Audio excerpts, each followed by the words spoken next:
তাড়াতাড়ি চলে এলি খান সাহেব। আরে রাখো তোমার খান সাহেব, ওরা কি মানুষ? ওদের কথাবার্তা শুনলে মনে হয় গরিবরা মানুষ না, ওরা উল্টা পুল্টা আচরণ করতেছিল। আমি মুখের পর না করে দিয়েছি। হায় হায়। আর শোনো ভাবি, ভাইয়ারে কয়ে দিবা আজকের পর থেকে ওই বাড়িতে ড্রাইভিং এ যাওয়ার কোনো দরকার নাই। বিশেষ পরীক্ষার রেজাল্ট দিতে খুব বেশি দিন দেরি নাই, তার আগ পর্যন্ত এই সংসার আমি চালাবো। ভাইয়ারে কয়ে দাও ওই বাড়িতে ড্রাইভিং এ যাওয়ার কোনো দরকার নেই। আর এটা তুই কি করলি ভাই? তুই তো উল্টা আগুন লাগাই দিয়ে এলি। তুমি চুপ করো তো, কিসের আগুন? আমি যা করছি ঠিকই করছি। শোনো ভাবি, তারাও মানুষ আমরাও মানুষ, তারা বড় লোক হয়েছে তাতে কি হয়েছে? তুমি এত টেনশন নিও না, আমি বাজারে যাই, তুমি কোনো টেনশন নিও না, আজকে থেকে সব দায়িত্ব আমার। বড় লোক হয়েছে তাতে কি হয়েছে? শোন বা শোন, কি আগুন লাগাই দিল, কি জন্য মাঠাইছিলাম? কি হয়েছে? এত চিল্লা চিল্লি করে কই গেল জনি?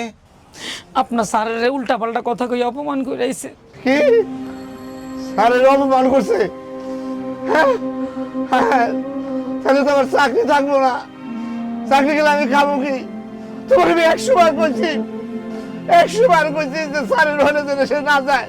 মাথা গরম, উল্টা পাল্টা কথা কইব। এখন আমি কি করবো? স্যারের কাছে চাই, মাপ চাই। শুনেন, আমার যত জানলাম অসুখে মানুষটা বাইরে গেল। আল্লাহ, তুমি আমার কি বিপদে পালাইলা।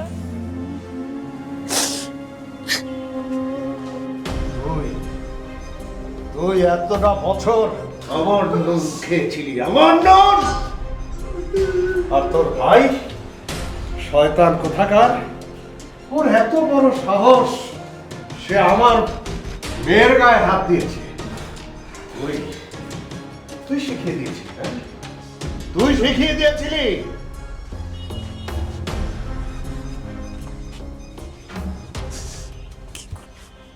ভাবি, বাইরে তুই আইসস? কি হয়েছে ভাবি, তুমি এমন করতেছো কেন?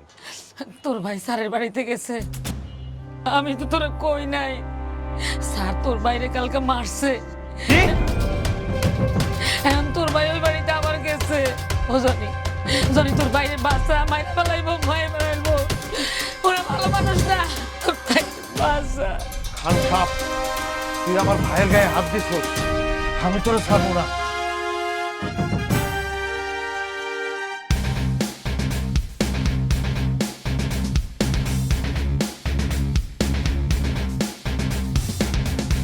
যে আমার মেয়েরকে যেন ওই টর্চার করে, আমার মেয়ের গায়ে হাত দেয়, হ্যাঁ? আজ